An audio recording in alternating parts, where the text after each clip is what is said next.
आज की एक और बड़ी खबर है दिल्ली का आसमान बम वाला विमान। आज सुबह खबर आई दरअसल कि दिल्ली के आसमान में एक विमान है जिसमें बम है, यानी ये विमान ईरान से, जी हां, विमान ने ईरान से उड़ान भरी थी और इस विमान में बताया गया बम है और बम वाला विमान भारत में घुसाया और उसके बाद 45 मिनट तक भारत के आसमान में उतरने, आसमान से नीचे दिल्ली लैंड करने की जिद करता रहा। जरा रिपोर्ट देखिए।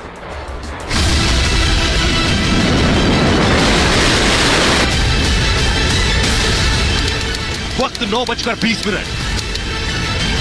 पाकिस्तान से हिंदुस्तान में फोन आया, ईरान से भारत में घुसे विमान में बम है।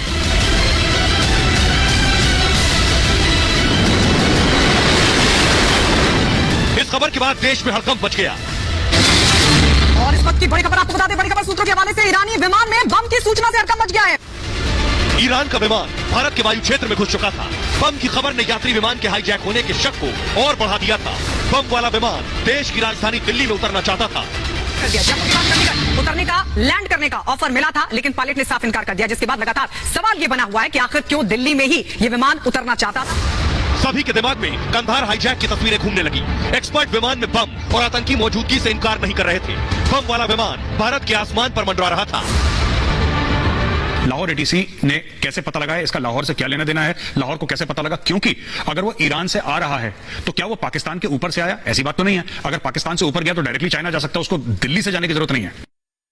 और आइए आपको चारों तरफ एक्सपर्ट बैठकर अपनी राय दे रहे थे। सबसे पहले आपको मैप के जरिए बताते हैं। देखिए कहां से विमान आया, फुल स्क्रीन लीजिए जल्दी से मैप। कहां से विमान आया जो कि भारत में घुसा था, ये आप देख रहे हैं। ईरान से विमान चलकर ये देखिए दिल्ली में घुसा, ईरान से पाकिस्तान होते हुए दिल्ली में गया। ये बात सामने आई 45 मिनट तक। ये देख रहे हैं आप, ईरान से चला और किस तरह से ये दिल्ली में घुसा विमान। आइए अब आपको पूरी कहानी बताते हैं। जैसे ही ये विमान दिल्ली के हवाई क्षेत्र में पहुंचा, उसके बाद एयर ट्रैफिक कंट्रोल एक चीज होती है, एटीसी पर बताया गया और पाकिस्तान से खबर आई। ये देख रहे हैं, यह एटीसी इस तरह से होता है, एयर ट्रैफिक कंट्रोल, जिससे हवा में उड़ने वाले जहाज का पूरा कंट्रोल रखा जाता है। एटीसी को विमान पाकिस्तान के एयर स्पेस से दरअसल भारत में घुसा था। उसके बाद ये एक ईरानी महान एयर की फ्लाइट थी जिसमें बताया गया बम है, इस विमान में बम है और ये भारत में घुस चुका था। सूचना मिली इस ईरानी विमान में बम मौजूद है। दिल्ली एयर ट्रैफिक कंट्रोल को यह इनपुट दिया गया, पाकिस्तान से इनपुट आया कि यह जो विमान भारत में घुसा इसमें बम है। यह बम का इनपुट लाहौर एटीसी से भारत आया था। सुबह करीब 9:20 पर बम की कॉल हिंदुस्तान में आई है। दिल्ली, चंडीगढ़, जयपुर, जोधपुर में फौरन अलर्ट कर दिया गया कि बम वाला विमान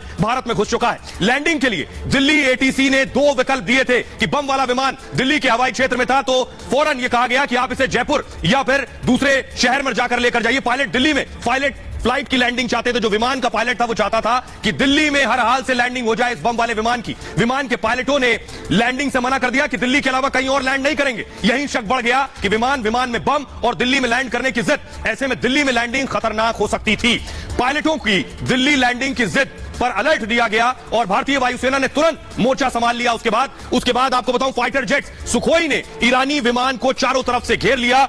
आइए अब आपको बताऊं कैसे, कहां से कहां जाने वाला था। देखिए जरा कैसे विमान उसके पीछे लगे। मैप डालिए, मैप दिखाइए। ये आप देख रहे हैं एटीसी ने बम वाले विमान को कहां जाने को कहा। उन्होंने कहा कि जो कि दिल्ली के हवाई क्षेत्र में थे उनसे कहा गया आप चंडीगढ़ चले जाइए या फिर जयपुर चले जाइए। उन्होंने चंडीगढ़ और जयपुर जाने से मना कर दिया। और आइए अब आपको बताते हैं उस दौरान डिफेंस एक्सपर्ट्स क्या कह रहे थे, सुनिए जरा। तेहरान से गंजौर चीन में जा रहा था और इसको बम स्केयर दिया गया और इसमें परमिशन लेने की कोशिश की इसने कि मुझे लैंड किया जाए भारत के एयर स्पेस में। और जब ये भारत में था तो इसको परमिशन दी गई कि आप जयपुर या चंडीगढ़ लैंड करें, मगर ये नहीं माना और ये इंसिस्ट करता रहा कि मुझे जो है दिल्ली में ही लैंड करने की परमिशन दे। तो इसमें बड़ा शक हुआ और इसके साथ साथ जो ईरान की एयरलाइंस थी और ईरान की जो अथॉरिटी थी उनके साथ भी बातचीत हुई तो उन्होंने भी बताया कि इसके अंदर कोई बम स्केयर नहीं है। तो ऐसे में जो भारत के वायु सेना के सुखोई 30 MKI है उसको एस्कॉर्ट किया और भारत की एयर स्पेस से इसको बाहर धकेल के आए।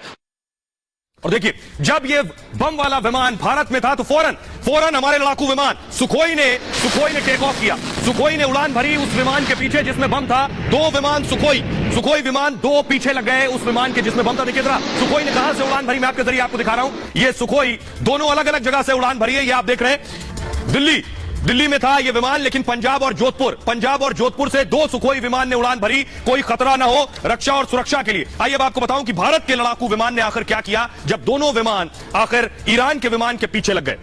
तो भारत के आसमान में आपको बताऊं, जैसे ही बम की खबर मिली एयरफोर्स ने फौरन मोर्चा संभाल लिया और मैदान में सुखोई जंगी विमानों को उतार दिया गया। पंजाब और जोधपुर एयरबेस से फाइटर जेट्स ने सीधे आसमान में उड़ान भरी और ईरानी विमान को चारों तरफ से घेर लिया गया। काफी देर तक ईरानी विमान आसमान में उड़ता रहा और सुखोई विमान उसका पीछा करते रहे। हालांकि इस दौरान सुरक्षा को देखते हुए ईरानी विमान और फाइटर जेट्स के बीच पर्याप्त दूरी थी। काफी देर तक यही सिलसिला जारी रहा, जिसके बाद सुखोई फाइटर जेट्स ने ईरानी विमान को भारतीय एयर स्पेस से बाहर ढकेल दिया और भारतीय फाइटर जेट्स अपने एयरबेस पर वापस लौट आए। एयरफोर्स अपनी भाषा में इस ऑपरेशन को आपको बताऊं स्क्रैम्बलिंग कहती है। दो लड़ाकू विमान जब किसी दूसरे को खदेड़ कराते हैं इसे स्क्रैम्बलिंग कहा जाता है। ये स्क्रैम्बलिंग क्या होता है, आइए अब आपको बताता हूं ये स्क्रैम्बलिंग क्या है, सरल भाषा में बताएंगे और किस तरह से इस पूरे ऑपरेशन को अंजाम दिया जाता है ये आपको बताने की कोशिश करूंगा। ये देखिए ग्राफिक्स के जरिए सरफेस फ्लोर ग्राफिक्स प्ले कीजिए प्लीज। और आपको बताऊं कि दो लड़ाकू विमान ठीक इस तरह से जो आप देख रहे हैं, इस तरह से ईरान का विमान उड़ रहा था और पीछे से देखिए जरा दो सुखोई आपको नजर आ रहे हैं। ये देखिए दोनों सुखोई उसके पैरेलल चल रहे थे दूरी बनाकर। स्क्रैम्बलिंग, इसी को स्क्रैम्बलिंग करते हैं। स्क्रैम्बलिंग वायुसेना की भाषा का शब्द है। दरअसल आपको बताऊं इसका मतलब है इमरजेंसी में फाइटर्स की तैनाती करना। ठीक इस तरह से फाइटर्स की तैनाती की जाती है विमान के अगल बगल। और क्योंकि खबर यह थी कि ये जो विमान उड़ रहा है इसमें बॉम्ब है और ये भारत में घुसा है, भारत के आसमान में उड़ रहा है, इसलिए दोनों लड़ाकू विमान भेजे गए। और तैनाती के साथ आपको बताऊं एक्शन के लिए फौरन तैयार रहते हैं पायलट्स। इमरजेंसी में तैनाती के लिए समय लगता है और सबसे पहले एयरक्राफ्ट क्रू तैयार होता है। पायलटों के जी सूट जो पहनते हैं वो सूट जिसे जी सूट कहते हैं, जी सूट पहनते हैं। एयरबेस पर सायरन बजना फौरन शुरू हो जाता है। इस इमरजेंसी सिचुएशन में पायलट हेलमेट लेते हैं अपना, विमान की तरफ जाते हैं फौरन। इसी प्रक्रिया में उन्हें 4 से 5 मिनट लगते हैं और यही बहुत इंपॉर्टेंट है। माना जाता है सबसे कम समय जिसमें लगे वो सबसे बेटर अचीवमेंट है। 4 से 5 मिनट लगते हैं। इस समय को स्क्रैम्बलिंग टाइम कहा जाता है। कितना वक्त लेते हैं आपके पायलट तैयार होकर फाइटर जेट में बैठने में। स्क्रैम्बलिंग टाइम जितना कम होगा उतना ज्यादा अच्छा होता है।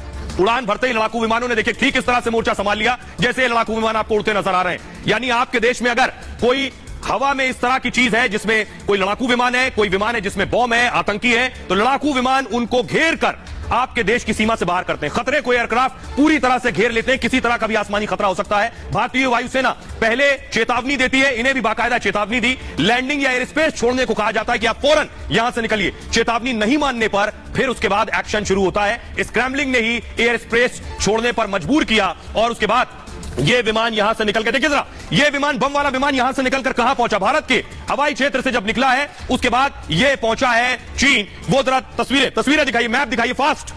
ये आप देख रहे हैं, ये आप देख रहे हैं कहां से, दिल्ली से निकलकर म्यांमार होते हुए, फिर से प्ले कीजिए प्लीज, दिल्ली से निकलकर म्यांमार होते हुए ग्वांगझू पहुंचा है। ये आप देख रहे हैं, यानी हमारे सुखोई ने इसे भगाया है और उसके बाद म्यांमार होते हुए ग्वांगझू तक गया है।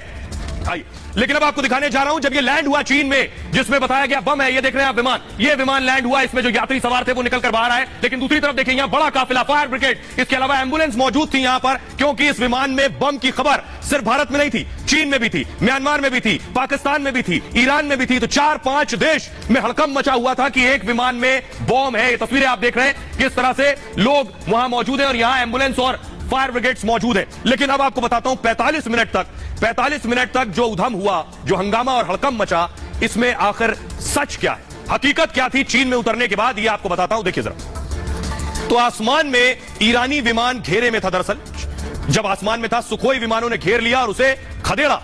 भारतीय पायलट एक्शन के लिए पूरी तरह से तैयार थे। कुछ ही देर में ईरानी एजेंसियों का कॉल आया उन्हें। प्लेन में बम की खबर को ईरान ने कहा कि यह अफवाह निकली है, वो एक गलत कॉल थी। विमान को चीन की तरफ उड़ने को कहा गया और म्यांमार होते हुए विमान की लैंडिंग चीन में हो गई। विमान की लैंडिंग ग्वांगझू एयरपोर्ट पर की गई और चीनी एयरपोर्ट पर भी हाई अलर्ट नजर आया। तस्वीरें भी मैंने आपको दिखाई। विमान ने तेहरान से ग्वांगझू की दरअसल उड़ान भरी थी और वो अपने डेस्टिनेशन पर पहुंच गया। लेकिन एक खबर, इस तरह की खबर के बाद, अफवाह के बाद कैसे 4 से 5 देश में हड़कंप छा गया था। आइए अब आपको बताऊं किस तरह भारतीय वायुसेना, कैसे भारतीय लड़ाकू जहाज ने और हमारे फायर फाइटर्स ने किस तरह से खदेड़ा। ये पहली बार नहीं है, इससे पहले भी ऐसे ही खदेड़ा। ये आप देख रहे हैं, ये अभिनंदन ने मिग के जरिए खदेड़ा था पाकिस्तान के F-16 को। आपको याद होगा अभिनंदन ने भी इसी तरह से जो आज हुआ है सुखोई में, ठीक इसी तरह अभिनंदन ने भी पाकिस्तान के लड़ाकू जहाज को बाहर न सिर्फ भगाया बल्कि मार गिराया था। 27 फरवरी 2019 को पाकिस्तान ने भारत में घुसने की कोशिश की थी। पाकिस्तानी लड़ाकू विमान F-16 सीमा पार करके नौशेरा सेक्टर में दरअसल घुसाए थे। उस वक्त पाकिस्तानी फाइटर जेट्स 8000 फीट की ऊंचाई पर उड़ रहे थे।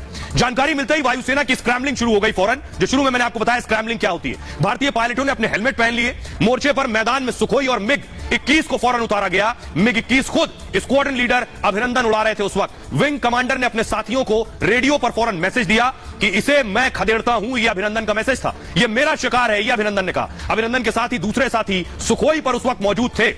आसमान में डॉग फाइट शुरू हो गई कुछ ही वक्त में, जिसका मतलब आसमान में आमना सामना होता है। मात्र 86 सेकंड 86 सेकंड्स में नजदीक का मुकाबला शुरू हो गया। यह चेतावनी देने के बाद एक्शन का दौर था और काफी देर तक आगे पीछे होने का खेल चलता रहा लड़ाकू विमानों के बीच, जिसके बाद अभिनंदन ने एक F-16 विमान को मार गिराया।